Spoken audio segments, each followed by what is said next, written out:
Welcome back to NC State Dendrology. I'm coming to you from Carteret County in the Croatan National Forest. I am at a longleaf pine stand and here to talk about longleaf pine, Pinus palustris. I'm happy to be able to make a longleaf pine video in situ, right where we would expect to see it. So I'm in a longleaf stand and you can see it's a multi-age stand. There's trees behind me that you can really tell the longleaf. It's got these big poofy long needles at the ends of these branches. And the one that I'm with right here is a really good one to talk about identification. So this is a species that is well named for long leaves. If I pluck, right, all southern yellow pines have their needles in bundles called fascicles. And there are 3 needles per fascicle in longleaf pine. It is aptly named, right? These needles are really long. If I put the foliage against my arm, you can see that it extends, so it's as long as my forearm. So that's pretty different from loblolly pine, which is the other really common pine that we see in the landscape. Those have needles the length of my hand, but these have needles the length of a forearm.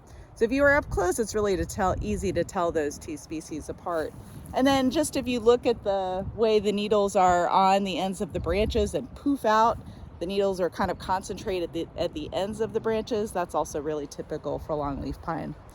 If we look at this young one that has come out of the grass stage and pull the foliage back, you can see that it's got a bright white bud. And that's unusual for the southern yellow pines. Normally they're kind of a brownish to golden color.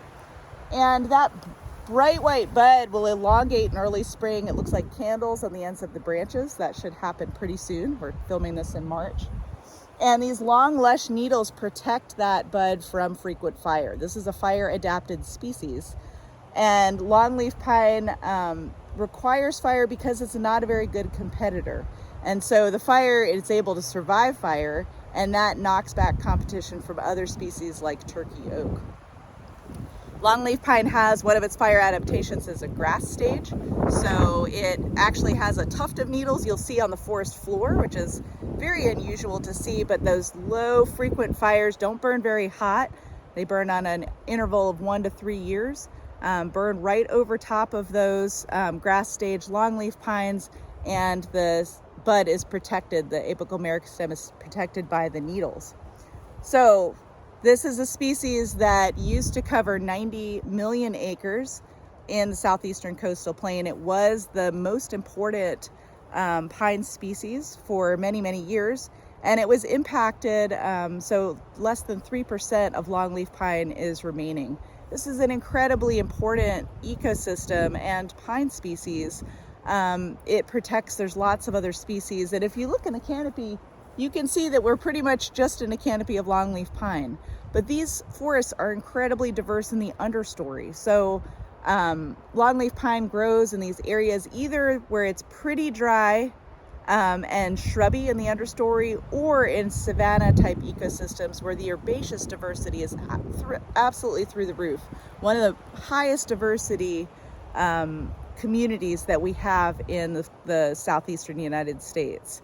And they stay open. The frequent fire keeps the stands open. You can see that the trees are pretty far spaced apart. And then that understory with the competition burned back gets a lot of light down into the understory, and they can be very moist systems on the savannas. And you get an incredible diversity of plants, many of them endemic or rare. On the same site where I am today in the Croatan National Forest, we have species like Venus flytraps, orchids, pixie moss, and all kinds of really amazing plants that thrive in the understory. So the Croatan National Forest is now conserving and replanting longleaf pine and converting some of the timber stands over to longleaf pine. Like I said, they're reduced to 3% of their original acreage. So just, less than 3 million acres are left in the southeastern United States, and they're protected at sites here like the Croatan National Forest. When we think about longleaf, this was an incredibly important stand during colonial times. It was critically used for the naval stores industry, and that extended up through the mid 1800s. This was incredibly difficult work that was often performed by enslaved people, where they would cut notches in the bark on a longleaf pine and then collect the resin down below it, which was then boiled and made into Naval Stores products. So these are important products for the shipping industry. They include tar, pitch, and rosin, among other things. And just a little ways from where I'm standing is an old tarkin where the logs were piled and then set on fire kind of underground, and the pitch would run out the bottom and it would be collected. So that Naval Stores industry, North Carolina was the, really the leader in the naval stores industry for many, many, many years. And then following the Civil War, that industry dried up. Also, it was used as an illuminant. Turpentine was another product made from longleaf pine.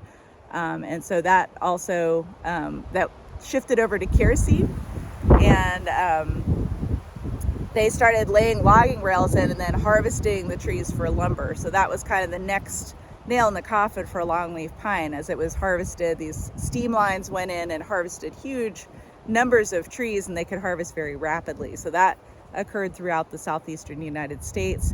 And then since colonial times, we've had this policy of fire suppression. So, thinking mistakenly that by putting out fires, you're protecting the forest, really makes it so that without frequent fire, these stands tend to grow up, shrubs grow up, turkey oak grows up, and longleaf pine is not a very good competitor. So it tends to not do well. Once you have fire suppression, right, the stands get very, very thick, and longleaf pine kind of drops out of those places. But this site has been in longleaf for quite some time. There's some old stumps that are here.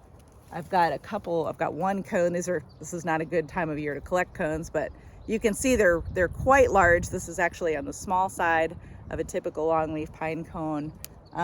Really amazing and beautiful trees, and the habitat for really important species. In addition to Venus flytraps, we have red cockaded woodpeckers.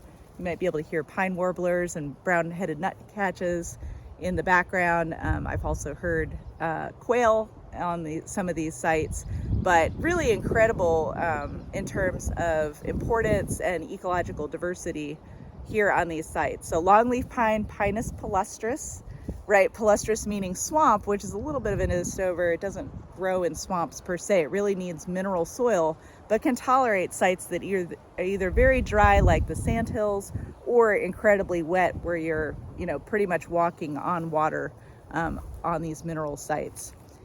The highest civilian honor in North Carolina is the Order of the Longleaf Pine, and our state toast starts with the line, "Here's to the land of the longleaf pine." And I'm excited to bring you an in situ video of longleaf pine, Pinus palustris, here at NC State Dendrology. Thanks for tuning in.